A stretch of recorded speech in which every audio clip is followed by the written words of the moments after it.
Senator Bashiru,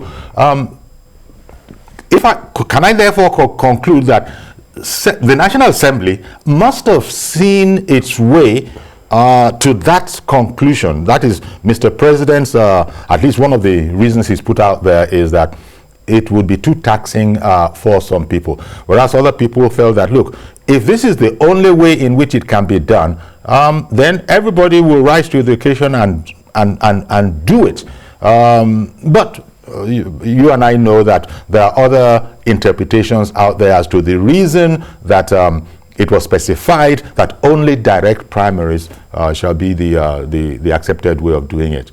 So Mr. President saying that that would cut too many people out. How come the National Assembly didn't see it like this, if indeed they agree with Mr. President?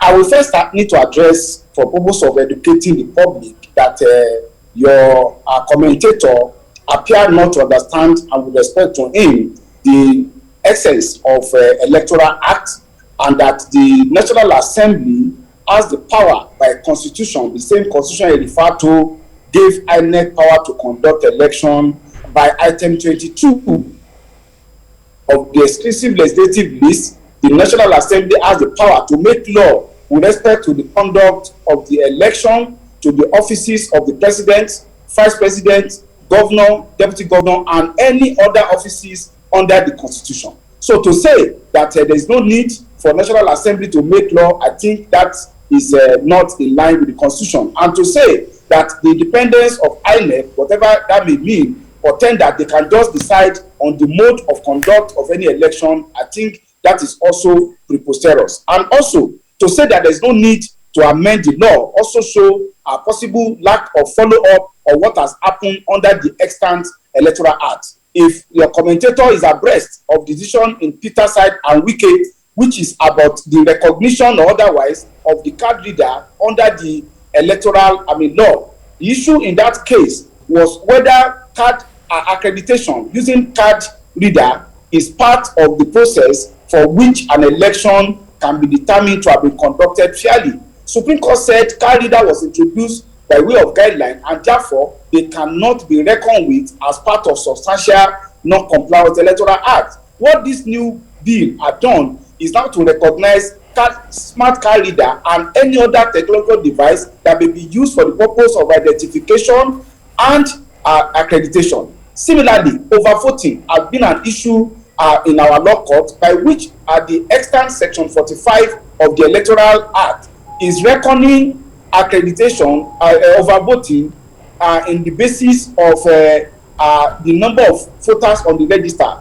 This, because there are always residual voters in the register, has made the provision to lie by it, and this has been amended. This and several other provisions, particularly nullification of results because of exclusion of candidates, has given a lot of problem in nullifying well-conducted election, even by political parties that have no showing. So there are so many other areas of reform that have been introduced with a view to ensuring that the lacuna under the existing law have been done.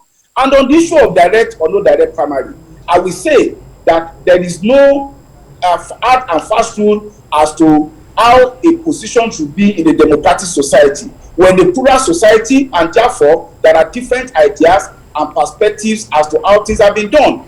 The reason for the National Assembly to consider direct primary in the first instance was because the indirect primary had become a cesspool of corruption and undermined internal democracy, that the existing provision of Section 87 had to be addressed. But we are not going to engage in muscle flexing with anybody, and that is why we felt that because of other germane, relevant, and important provisions of the bill, we could send back the bill. Let the processes of direct, indirect, and consensus be there. Mind you, even under the existing law, there is no provision for consensus, but we have bent back forward in the interest of ensuring that those other reforms that I mentioned don't get swept away by controversy over direct or indirect primary. Whether direct primary is the best, whether it's undermine democratic right of choices, are matters that are debatable.